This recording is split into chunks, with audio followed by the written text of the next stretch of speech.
নমস্কার friend, welcome to my channel. আমার চ্যানেলে সবাইকে স্বাগত জানাই। আজকে বন্ধুরা আমি আলোচনা করব একটা ফিডব্যাক নিয়ে, একটা নিজের অভিজ্ঞতার কথা জানাবো। আমি আজকে আলোচনা করতে এসেছি কন্টাই মহকুমা হাসপাতাল বা কাঁথি মহকুমা হাসপাতাল কিংবা দারুয়া মহকুমা হাসপাতাল, আপনি যাই বলেছিলেন না কেন। একটি মহকুমার মধ্যে একটাই সদর হাসপাতাল আছে।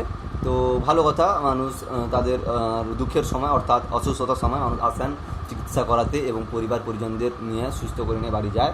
এবং মানুষের কিছু কিছু মানুষের মৃত্যু ঘটে, এখানে কেউ এসে যায় কেউ কেঁদে যায়, এটাই নিয়ম। কিন্তু মানুষ আসে পরিষেবা পাওয়ার জন্য। বন্ধুরা, এখানে পরিষেবা ভালো পাওয়া যায় না। এখানে পরিষেবা ভালো পাওয়া যায় না, না যাওয়ার কারণও আছে। পেশেন্ট প্রতি মানে কি বলে, সিস্টেম নেই, স্ট্রাকচার নেই, এরপর ডাক্তার নেই, নার্স নেই, কোন কোন ডাক্তার আর কোথায় আছেন, ঠিক আছে, এইসব কিছুই নেই। সারাদিনে সম্ভবত দুবার একজন ডাক্তার আসে, একজন ডাক্তার না, যে কোনো একটা সার্জন আসেন, তার টাইম সারাদিনে দুবার আসা, সকালে রাতে। তিনি এসে যাবেন, রাউন্ডে চলে যাবেন, একবার সকালে একবার রাতে রাউন্ডে দিয়ে চলে যাবেন। এর মাঝে যদি কোনো পেশেন্ট আসে, তাকে পরের দিনের জন্য ফেলে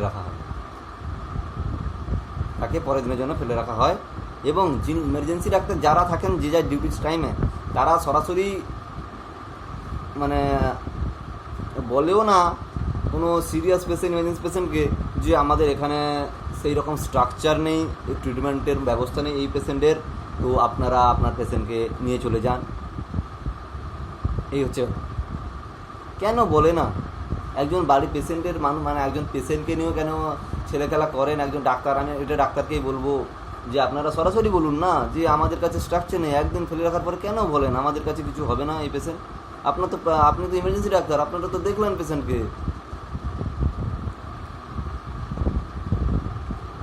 এটা ঠিক হচ্ছে না। তো নতুন সরকার এসছে বন্ধুরা, আমরা আশা করব এই দিন পাল্টাক, মানুষ পরিষেবা পাক। আমি এই ভিডিওটা মানে সবাইকে শেয়ার করতে বলবো, যাতে সবার আমাদের এই এলাকার সকলে দেখে ভিডিওটা, সচেতন হয়। মানে আমাদের চাই কি আমাদের ডিমান্ড চাই, এলাকাটা খুবই মানে অপরিষ্কার। আমি একজন সাধারণ মানুষ হিসেবে আমি চাই আমার কাঁথি মহকুমা হাসপাতাল হোক, পরিষ্কার পরিচ্ছন্ন হোক,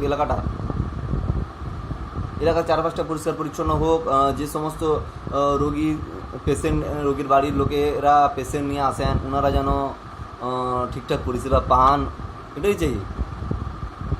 এটা আমার কি হচ্ছে এগুলো, যে সরাসরি বলে দিন আমাদের এখানে স্ট্রাকচার নেই। আর কেন বলবে, একটি মহকুমা হাসপাতালে কেন স্ট্রাকচার থাকবে না? কি হচ্ছে কি আমাদের, আমরা কিসের জন্য ট্যাক্স দিচ্ছি?